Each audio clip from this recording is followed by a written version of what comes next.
Riding the Waves、今回のポッドキャストのゲストは、スティランドムービングセンターで I love フラという、フラのクラスを日本語で教えている、フラのインストラクター、そして、アロハアンバサダーとしても活躍しているドーリス森崎さんがゲストです。So happy to have you, Doris. Today you're the guest on my podcast, Riding the Waves.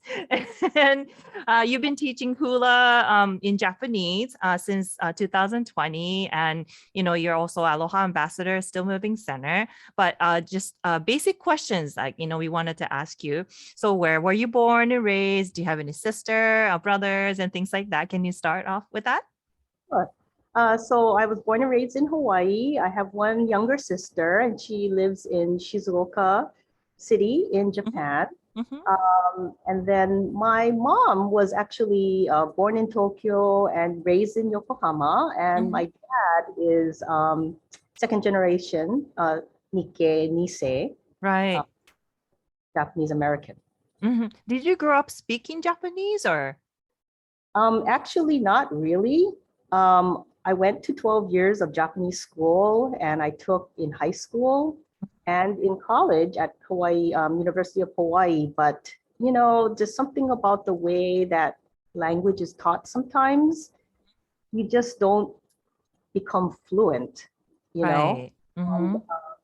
Yeah, it really took, so anyway, with my mom, she tried, but unlike many people from Japan, she really, and she didn't start learning English until she came here at age 25 when she married my and then she went to like McKinley night school to learn, and she, you know, told me she had this one teacher that was very, you know, taught them how to pronounce their word. And so my mom really spoke just excellent English. And so I never had to struggle and learn to speak Japanese to communicate with her. You know, one of a handful of people that to me were fully bilingual. And you are one of them, Sachiko. They're not many. So, yeah, thank you. Unless, well, my mom had a little bit of a pidgin accent, but still, she just, you couldn't tell she was from Japan, let's say. So Well, she had really good ears then. Yeah. Really. And, you know, though I couldn't speak, you know, I did participate in some Japanese like speech contest things, and she would kind of like get on me about my accent. So, you know, I do have her to thank for that. Wow. And I did watch a lot of Japanese programming, you know, growing up. Right. But then you didn't start speaking Japanese much until you started working for Hilton Hawaiian Village, right? Like, yeah.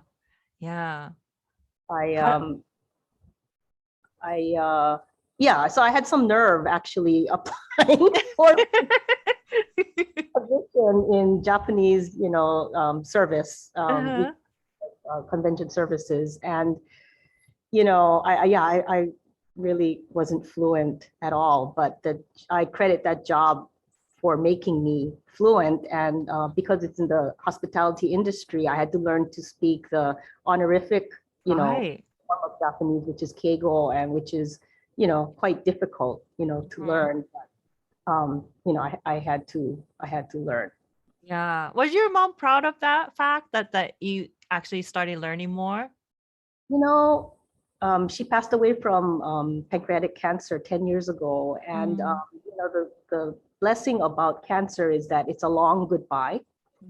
So, you know, her sisters came from Japan and San Francisco, and they kind of spent time together. And her sisters, of course, don't speak English. And so she heard me speaking a lot more. Like to my mom, it was really a kind of half and half kind of thing, because I didn't need, you know, there's this, you know, phrases that's better in English, right? In Japanese. So it was something like, "Hey mom, you know, ashita ne," you know, that kind of stuff. Yeah. Never really heard me speaking 100%. And told me before she passed, she said, "Oh my God, I didn't know you could even speak this much." Hey, It was wow. surprising to her, you know. Mm-hmm. Yeah, wow. That's amazing. Okay. Now, can you talk about your like upbringing, like what your childhood was like? Like what were you like as a little girl? Like did you always like to dance in front of people or Well, I actually, as a child, well, my dad loved the ocean. So every Sunday we were at the beach, either crabbing or fishing or swimming or, doing things like that. I actually came from a lower middle class family upbringing. So there was no money for those kind of niceties like dance lessons or, any kind of lessons. Japanese school was really the only thing that I did that was extracurricular. And, I remember him sitting me down when I was in kindergarten. He said, okay, you have two choices. You can either go to Japanese school or you don't live in this house. And when you're 6, you go, okay, I guess I'll yeah. go to school. Right. Yeah, no choice. Yeah. That was him telling me that, yeah, Japanese school was not an option that my sister and I, needed to do. And my dad is, even though he's the Japanese American, he always had so much pride in his ethnicity. And, he really passed that on to my sister and me, to be proud of who you are and Japanese. And then you said that your sister lives in Shizuoka Prefecture. She actually lives in Japan. Yes. So it's kind of like my mom from Japan came to Hawaii, and now I went back to Japan. So I feel like I kind of completed this circle, Interesting, yeah. So your passion was like hospitality industry, you think? Right. I mean, I've always liked, well, I thought with the Japanese, tourism and whatnot. And like I said, even though I really couldn't speak, I thought, and I like taking care of people. That is something I always have loved to do. I like to organize people, be the kind of the leader type of thing. So I thought that was going to be best kind of career for me. And, when you're in hospitality, you can do that anywhere, right, in the world. Right. Yeah. So when did your dance journey start then? So I never danced until ballroom dance class at the University of Hawaii, and that was my first real dance lesson. Prior to that, the only time I ever danced was at the ballroom dances that we have in Hawaii every summer. My good, that was really kind of it. But then through the social dance class, you actually met your husband, right? Right. Yeah. Can you tell me a little bit about that too? Like, what was that like? Right. It was actually I was taking that class with my then boyfriend. Complicated. And, I actually remember thinking when he suggested it, I remember thinking, what? Like, I don't know. And then but we did. And story has it. So when when we met in the class, Mark told his friend, that's the girl I'm going to marry, even though it seemed rather impossible at that moment, being that I was with someone else. But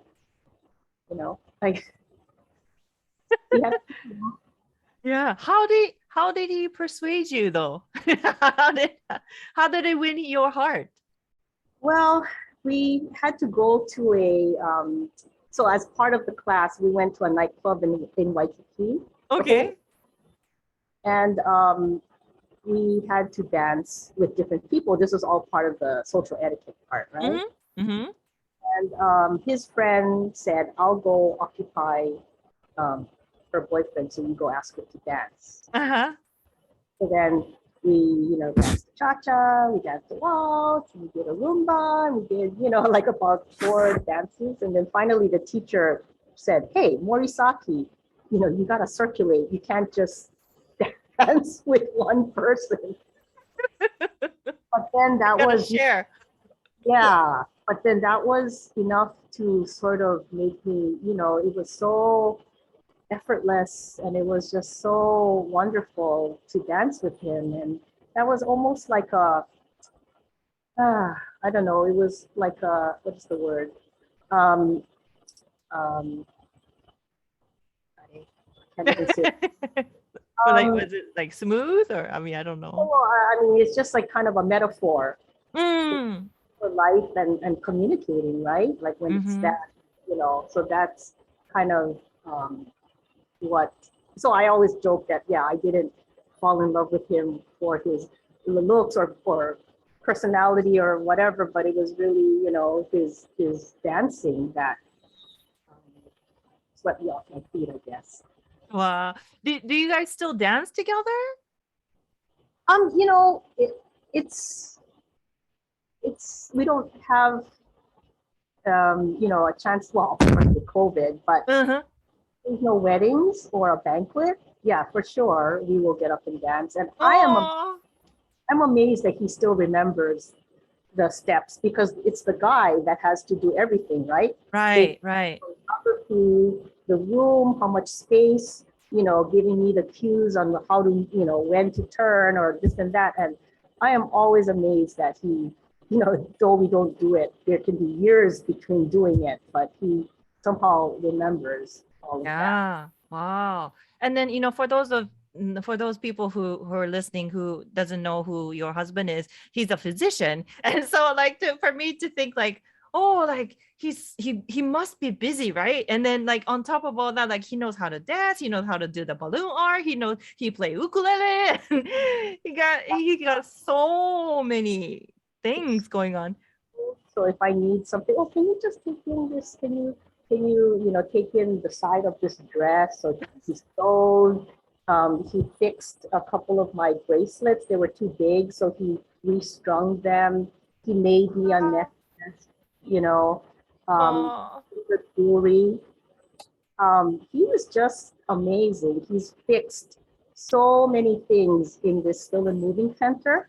You can't walk 5 steps without me telling, he made that. Or he fixed that. Wow. He's so handy. He's amazing. Yeah. And it's crazy to think that dance brought you to him.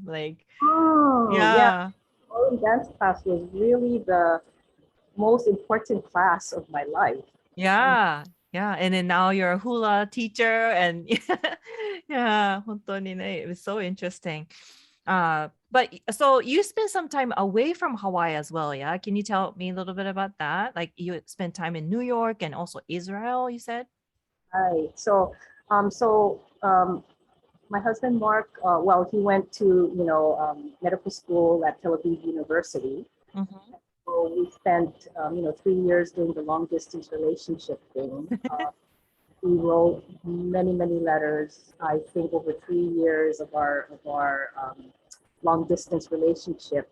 And you have to remember that back in the late 80s, there was no internet, there was no texting, or and phone calls cost $1.25 a minute. And we were in love, and we would spend, and it was worse on his side. It was so expensive, and oh gosh, he would have to go to the post office to pay his phone bill, and he out the shekalim, stack of bills to pay the phone bill because it was just so crazy. And I spent like $800,000 on 1 month's phone bill. That is crazy. And so the kids nowadays, they don't really have. Yeah. And we have. So I wrote 950 letters. He wrote 325 letters, and you had to guess the amount of letters that we wrote to each other to get the centerpiece. Oh my God. Yeah. Wow. That totally melts my heart. Yeah. Go and get all kinds of Japanese stationery because Japanese station has the best stationery, right? Yeah. The cute one. Yeah. And it would take 3 weeks to get there. So I would number each letter And then every week when we talked, I would say, okay, which letters did you get? And, it was like writing a diary, I guess. So and I think it was really helpful for his, morale, Yeah. Yeah. Wow. Because medical school is tough. I mean, school you go to, but to do it in a country is like, wow. Anyway, we went there, and then this was already the Persian Gulf War tensions were already ramping up, and we were both carrying, gas masks and the atropine injectors on our, with us everywhere we went. Yeah. Just in case. And January of 1991, the U.S. Embassy, declared U.S. citizens get out. And so we got 2 seats on one of the last flights out.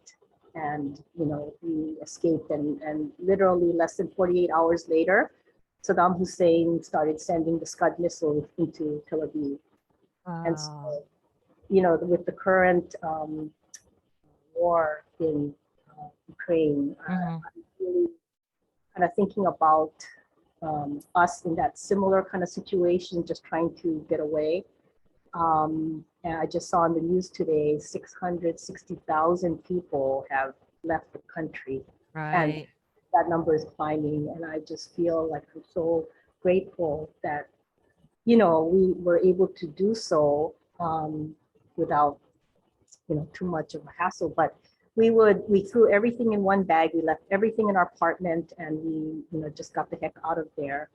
And we would watch CNN, the news, and then they would report, and they would never say what neighborhood the missile, because then they could adjust the coordinates, right, back in Iraq. Right. Yeah. So you don't know what happened to you guys' house. Right, but they would show a picture of the apartment, and we would go, no, I guess that doesn't look like our apartment. I think our things are still safe, Right. Yeah. It's fine. It's just crazy, Yeah. Your parents must have been so worried. So worried. And I think we came out in some newspaper article, the local paper, because, not many people lived in Israel back then. And I think a classmate of mine worked on the staff, and they contacted my parents, and they were able to say, oh, no, we got out safely, Yeah. Wow. So you were in some of the world's most chaotic situation. And then it happened, and then I found out about that from my sister in Japan, because we were still asleep, kind of. We were sleeping in that morning. Early morning, right? Yeah, but for Japan it was like at nighttime. Dinner time. So wow. But so do you feel that after going through some experience like that, like you're more appreciative of Hawaii, you think? Oh, for sure. I mean, when we moved back from New York, I was crying for 2 weeks. Just the beauty of the islands, I look at the green mountains and the blue ocean, and I just, like, this mountain is so beautiful. Someone let me cut in traffic. Everybody here is so nice. Not like New York. Not like New York or Israel, Yeah. Tough places to live, Yeah. Oh, interesting.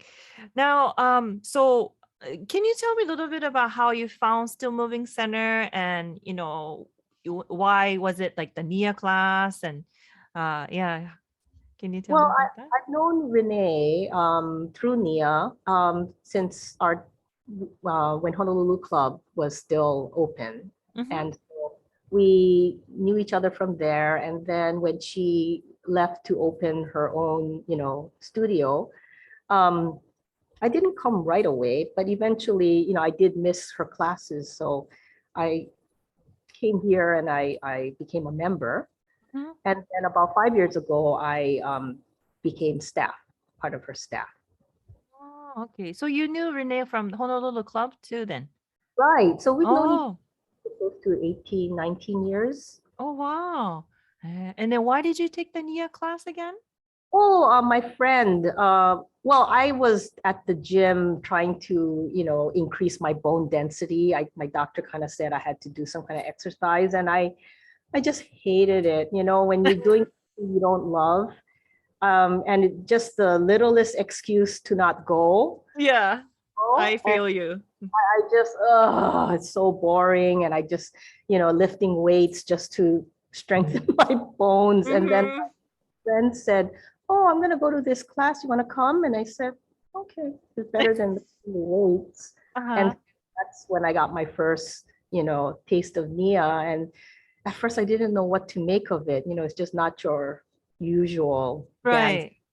class. And then Mhm.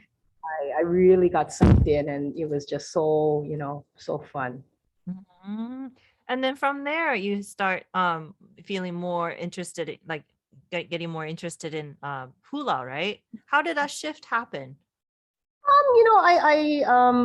There was Nia, and then Kumu Malia's hula class was after that. So one day I stayed to just see what it was about, and then I watched it for a little bit, and I thought, oh, okay, I think I can do this, and it's just been such a blessing, hula, in my life. I feel like I've become a better person, and Malia, her choreography is just exquisite. So it is such an honor to dance, Mm. her hula. Yeah. What do you love about hula and what have you learned from hula? Hmm. Well, I've learned that, you have to come to class with a pure and good heart. Otherwise, I think that's true for any dance. Dance just exposes you, Yes.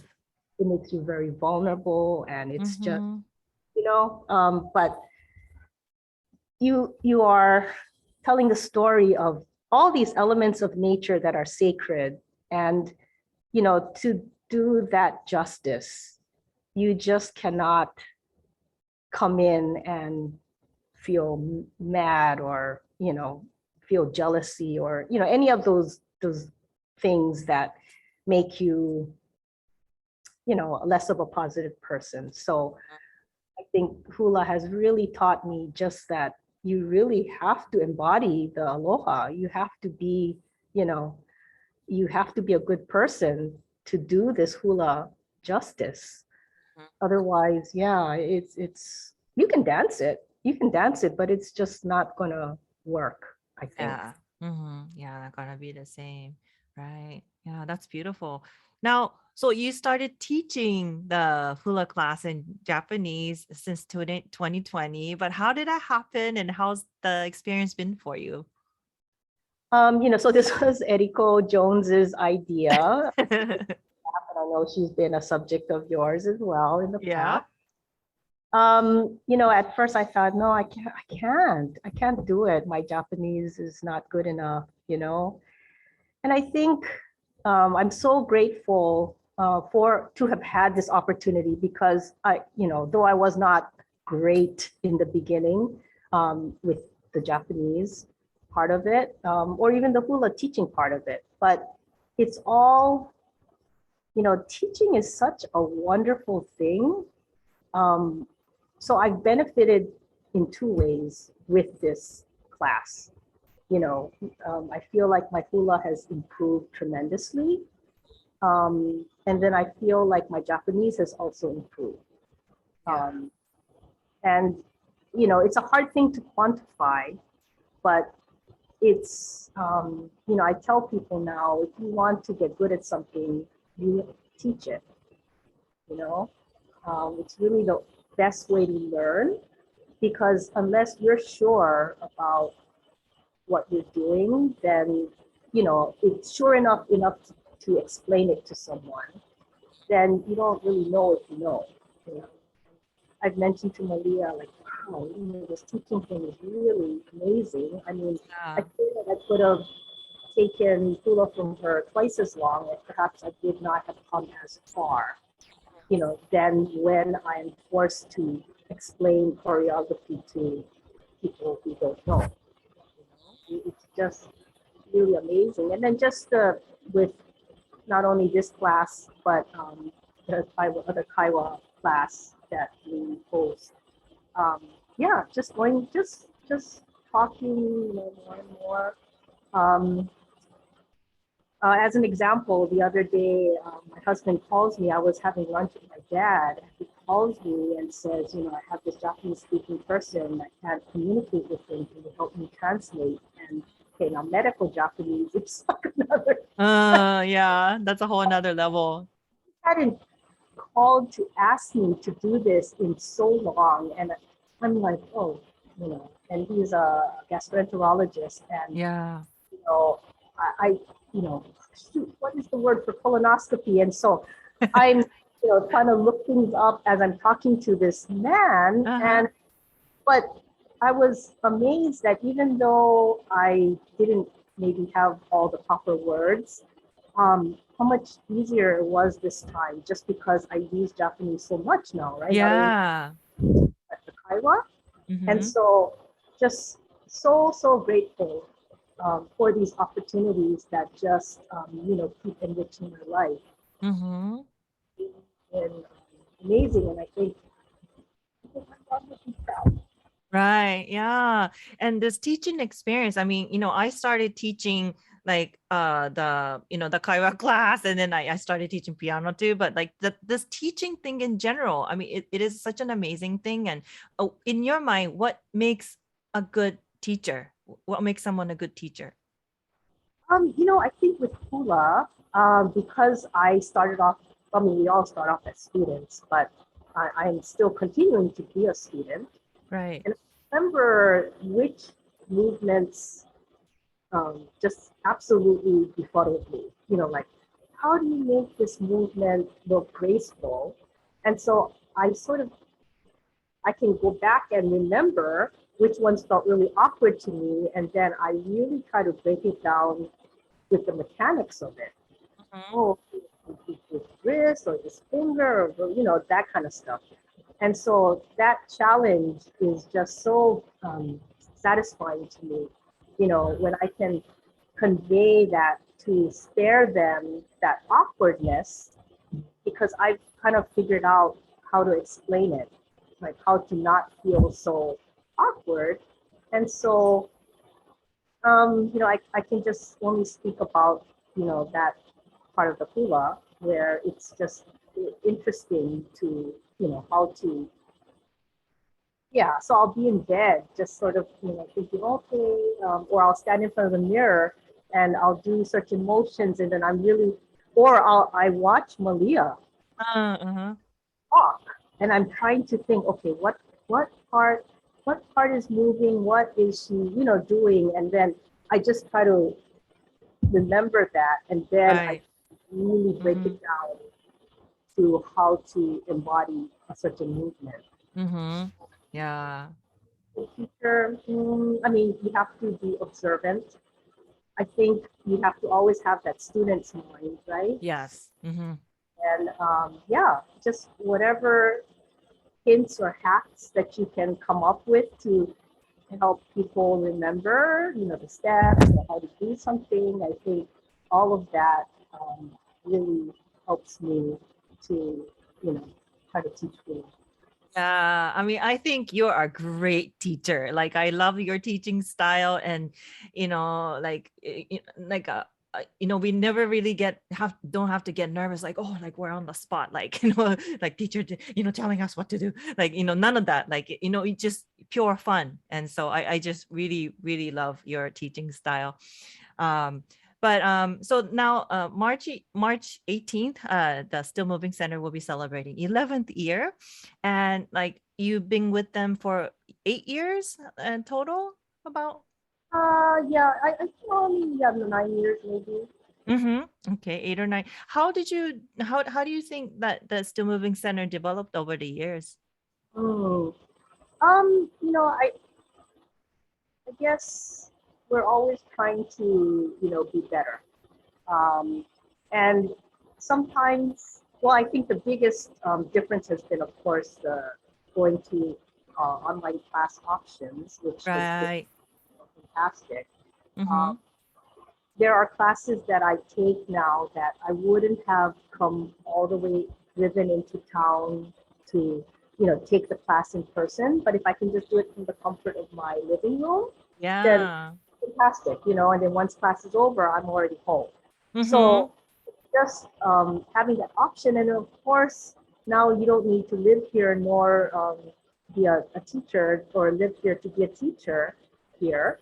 Having that option is just wonderful. So I think that's been a huge, huge silver lining of this whole pandemic, where it forced us to, to do this. And my colleagues who managed to, I think within a week, get all the teachers trained and, get the classes transferred to this format, they are just amazing. And then just maintaining that throughout this whole pandemic has been amazing. Yeah. Okay, thank you. Now, I have these 10 random questions for you right now. I posted on my Instagram asking everyone, do you have any question for Doris? And then they came with a whole bunch of interesting questions. So I'm just gonna throw these questions to you now, okay? So the first question is, when learning a new language, what motivates you? Like, have you experienced like a failure, or did you ever wanted to give up, or like, and how do you overcome that? A big regret of mine is just not trying to learn Hebrew more in Israel.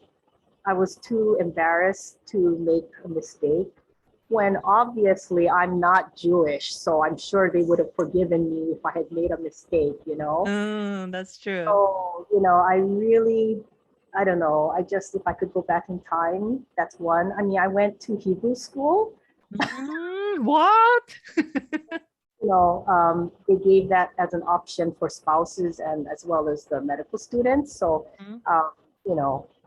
I did have a chance, and I think my proudest moment was we were on an airline flight, and there was a Jewish woman who spoke no English, and I literally knew like 20 words in Hebrew, and the flight attendant was asking if, for her order, like what she wanted to drink, and I was able to say like water and milk and something, and I was able, and I said, how crazy is this, right? This Japanese girl from Hawaii is for this, American flight attendant and this Israeli lady woman, But that's the wonderful thing about language, is that the more you know, and my mom would say, nimotsu ni naranai. It is never like, if you have language in you, it's never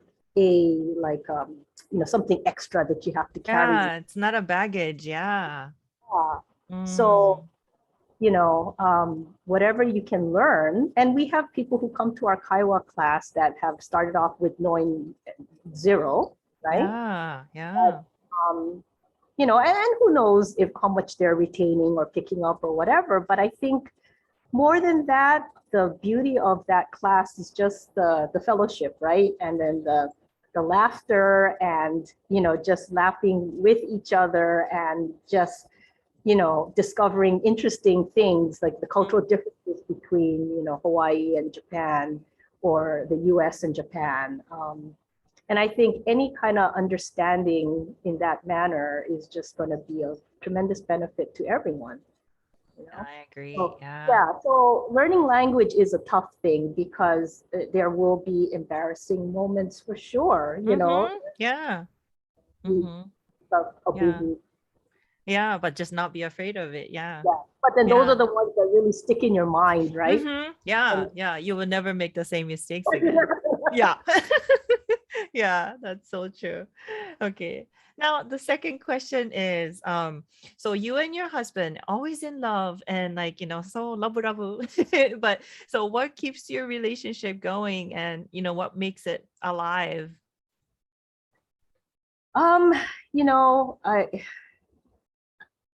I think there's been a tremendous just I think consideration is a big one, as well. He was just a really excellent person to start with. So, there's not too much to have to, fix or adjust or whatever. Mm-hmm. So I was very fortunate in that regard. But yeah, I think it's consideration. It's, always doing things to make your spouse's life better. Like he will, wash the dishes, and I was always very, even though he has a very stressful, full-time career and job, but I was always so grateful that he did that because, and he comes and he helps me. So I love to cook, but because he's so good, he chops and peels and does all my food prep, and then I really just cook. Wow. And then afterwards, right? So I was always grateful that he did that because, the example that it set for our son, it wasn't like, oh, doing dishes is a woman's work. Job. Yeah. Mm-hmm. So our son now, he goes over to, a friend's house and he will wash the dishes for them, Aww. dinner and that kind of stuff. But yeah, it's just more showing by example, that kind of stuff. But more than that, I mean, and I'll actually lay out his clothes for him, his aloha shirt and what pants and what. Mm-hmm. Yeah. So you guys are always helping each other. Eh? Yeah, I think so. Because it's real easy to feel resentful, right? If you feel like, oh, I'm doing all the work, and you're not doing anything. That's how a lot of these kind of things start. But he's always been, just so helpful. And I think that is really key, in keeping that relationship going too. I see. Okay. Now the third question, which color do you like? So red is my absolute favorite color. I have a red car, and I remember. Oh, you have a red car. Yeah. So when this is my second red car, actually. My mom, when I first told her, oh, I want the red is so nice. And she, did not, she thought it was kind of, not that classy to get a red car. She was more used to, like a white or white, food kind of colors. And I said, I said, no, I'm going to get red. Yeah, you were determined. How people like my car, they stop me and they go, oh, you have a nice color. Yeah. That's funny. Okay. Yeah, red is your color. Yeah. Okay. Now, number 4, this is more for in Japanese, but like in Japanese, there's 2 ways of writing your name, Doris and Doris. So which one is correct? Yeah, it's funny because I've always just wrote it Dorisu. Doris. Mm-hmm. And then, but my sister, same thing. She was always Nora, but they always put Nora, So I don't know, maybe that's the way it's supposed to be, but my whole life I only put Dorisu. Yeah. Okay, so maybe Doris from here on. Okay, now number 5. During your gratitude, sometimes we hear you say, I'm grateful for the fresh juice. I think, they're talking about the fruit juice that you always get from the tea place. Any other Hawaii like recommended like dish or like food or anything? Just before this interview, I went to get some pizza at my favorite pizza. So that's J. Dolan's in downtown Honolulu. And then Mamo Pizza also does a good pizza, but being that we lived in New York for 6 years, I'm very picky about my pizza. Yeah, you probably are. Yeah. So Yeah, I think right now those are the two places. Another favorite thing of mine is the fried musubi at the Kahala Hotel. I think it's Poku's or the Veranda. Focus, yeah. They have a rice ball with poke inside, and then they deep fry it, and then they cut it in half. So you just have like the crispy fried outside rice with the moist regular rice, and then just the cold poke in the center. Yeah, yummy. So yummy. Yeah. I like izakaya, food and stuff. So beef tongue and whatnot, but yeah, we could go. This could take a while, but Yes, we have a whole long list of food. Yeah. Okay. So sixth question is actually about food as well. What kind of Japanese food do you like the best? that is a hard one. What don't I like? Maybe the one food I still cannot eat is natto. Oh, Really? It's so good though. Really? slimy because I eat other slimy things, but it is about it. But I still cannot, and I know how good it is for you. Mm-hmm. Japanese food, yeah, pretty much anything else I love. And I can eat. Yeah, but no natto. Not no. Okay. Yeah. So seventh question. How many times you've been to Japan and where? And what did you feel about how did you feel about what was your impression of Japan? So I've never lived there. Just been there. I'll be 58 this month, and I've only been there 4 times. So Yeah, that's crazy to think about. Yeah. 75, 81, 95, and 2007 are the only times I went. And I think every time I go there, I just am always filled with so much pride, ethnic pride, I think, just how the people are and the innovations and the food, and it's just such a wonderful culture.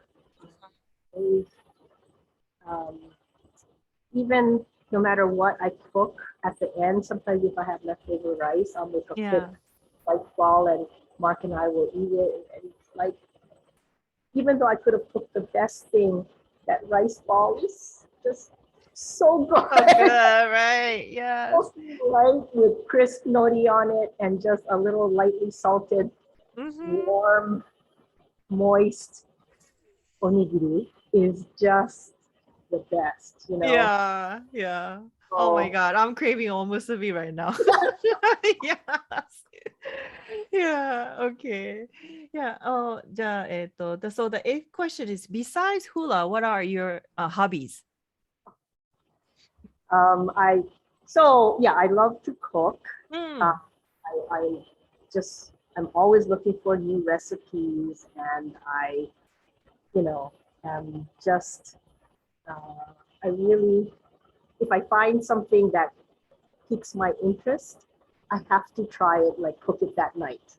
Always to the market, buy things, and then I'll try it. So yeah. The big one. I don't like to do craft things. Oh, my husband. He's so good with his hands and what he can do, so many things. But I just don't have the kind of patience to do that. Yeah. So hula and cooking, I think. Yeah. I mean, I love being with friends and going out to eat and right. Okay. So ninth question. How do you call your husband? Do you call your husband honey? No, I do call him something that's not Mark. But it's a secret. Not really willing to share it on this. But it's so funny because sometimes you know how in Japanese they say anata, right? Yeah. And it's the woman to the man, but it cracks me up. He'll sometimes look at me and goes anata, to me. Yeah, we were basically say you. Yeah. Even though not supposed to, but he's just kind of, parodying that whole thing. So it's just kind of a private joke kind of thing. Yeah. Okay. So now I have a final question. What was your first crush? And do you have any relationship that you just cannot forget? No, I am just so grateful to be with my husband and, just really the luckiest girl. I was not the brightest or the prettiest or anything, but I just feel really, really grateful. I would have lived a completely different life with anyone else. Yeah, there's one another question. It says, what do you love about your husband most? Yeah, I think his ability to make me laugh, and it's very useful, the fact that he's so handy, the fact that he can fix things and make things, and just he is really the true Renaissance man, I feel. Yeah. I don't think there are too many like him. Yeah. He continues to kind of amaze me. So this year, yes, 32 years we've been married. Marriage. Wow, congratulations. Wow.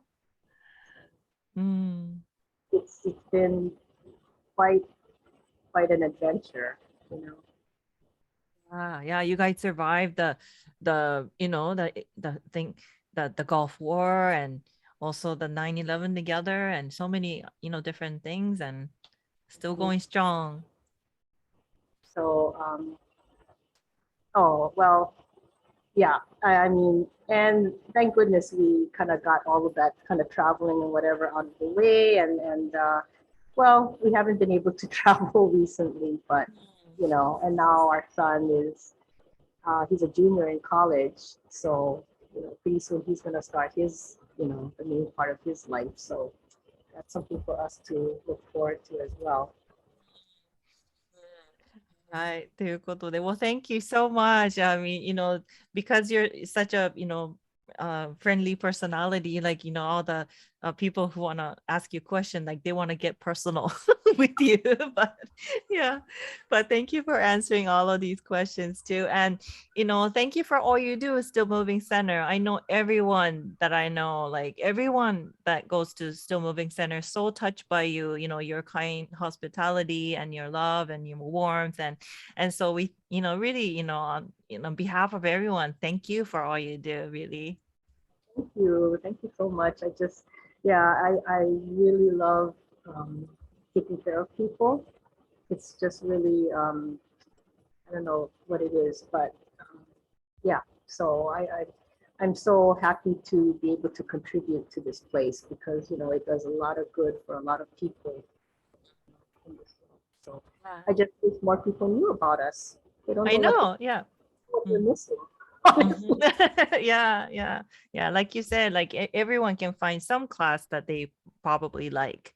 We offer so many different classes, and yeah. はい、ということで、今日はですね、ポッドキャスト I love フラというね、フラのクラスを日本語で教えている、フラのインストラクター、そしてアロハアンバサダーとしても活躍しているドーリス森崎さんがゲストでした。Thank you so much, Doris, for being on my show and then sharing your story. That was a lot of fun. Thank you so much. Thank you so much.